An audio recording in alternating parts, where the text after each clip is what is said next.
The Argo Group Gold Cup and the 8th stage of the World Match Racing Tour 2010 season. Ruben Corbett from Black Sheep Racing was up against fellow Kiwi and reigning Tour World Champion Adam Minoprio in the first flight of the day. Well, here we are at day 2 of the Argo Group Gold Cup. We're racing Adam Minoprio for I think the second time ever, even though he's from New Zealand. We haven't had much time racing against him, so we're looking forward to that, and he obviously won the tour last year, so we'll see what happens, won't we? We started round robin with 2 wins on the first day and a bye, and today we are up against Ruben Corbett, Damien Neal and Eric Monin. Ruben's undefeated so far. The points getting tight. We had a reasonable day yesterday, but it won't count for anything unless we have a good day today. There's going to be one guy that misses out, so it's going to be close, and possibly we're in the pool of death. With the wind in the predicted direction and strength, the racing started just after 9. However, this was a match in which experience ruled over raw talent. Minoprio started with a windward advantage, he led to the top mark, and the young Kiwi was never able to escape the shadow of his compatriot. And Ben Ainslie shows he is a master of his game. He commentates the defining moment in his race against Damien Neal. So we were coming across on starboard tack here, and Damien Neal was on port, but on a really nice lift, a nice heading.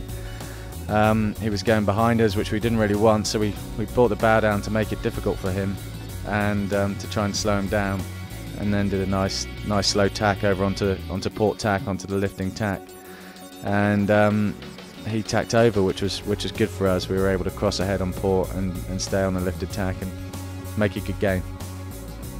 So after 6 flights with 1 remaining, the Group 2 scoreboard looks like this.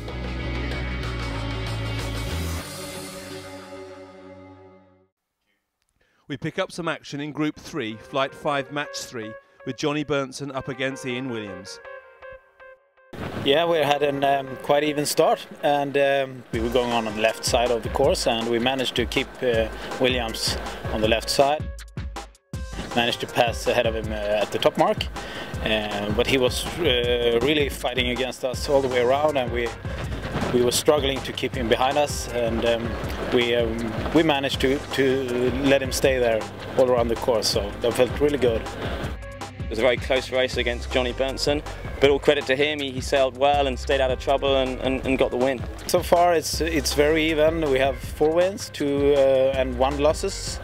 So we hope that we are going to go for one of the spots to the quarters, but we are definitely done for the repechage, so we're really satisfied with that. The standout performer in Group 3 was Torvar Mirsky, who showed just why he is earmarked for future glory in world match racing by storming to an unbeaten run of 5 matches after qualifying session 2. So after 2 days of qualifying, the scores in Group 3 looked like this. The World Match Racing Tour is famed for bringing through emerging talent, and today in Bermuda, one of those prodigies came to the fore. Taylor Canfield defied his age to peg back the current tour leader Matthew Richard. We hand over to Richard to talk through the last downwind leg of his first race of the day. So here Canfield has still a penalty to do, so he's waiting for us to try to push us to the fault. We try to roll him onto starboard on the finishing line, and at that point we think that we are in the 2-length zone, inside in the 2-length zone. That's why I bear away to cross the line, but they hit us.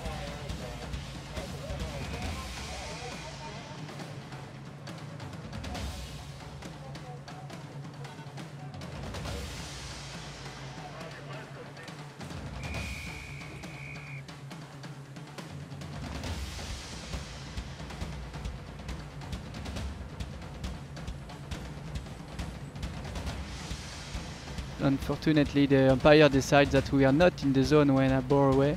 That's why they will give us a penalty, and that means we lost the match. That's it. We see the flags. We have a red one even for a first penalty, the first error, and the match is over, and they got the point.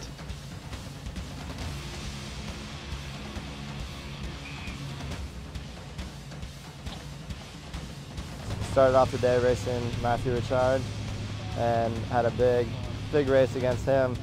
It came right down to the end. We led the whole race with a penalty, and managed to get a red flag penalty against him and then clear ours across the line before him, so it's pretty exciting.